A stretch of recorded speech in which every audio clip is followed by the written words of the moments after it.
भोजपुरी की नई जानकारी के लिए हमारे साथ जुड़े। ये लाल रंग का सब्सक्राइब बटन क्लिक करें और बेल आइकन को दबाएं, जिससे नई वीडियो की जानकारी आप तक पहुंच जाए। जान लीजिए, सब्सक्राइब करना बिल्कुल फ्री है। सुपरस्टार अमरपाली दुबे नजर आए शादी के जोड़े में। दोस्तों आपको बता दें, लगभग 30 से ऊपर की हो गई हैं अमरपाली दुबे, लेकिन उन्होंने अभी तक शादी नहीं किया।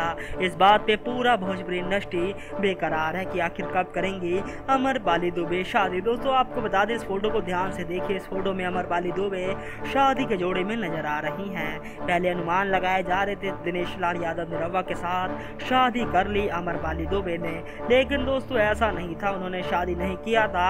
लेकिन अब बताया जा रहा है कि वो जल्द से जल्द किसी न किसी से शादी करेंगी। उन्होंने दिए गए बयान में बताया था, मैं लगभग 35 साल की उम्र में शादी करूंगी।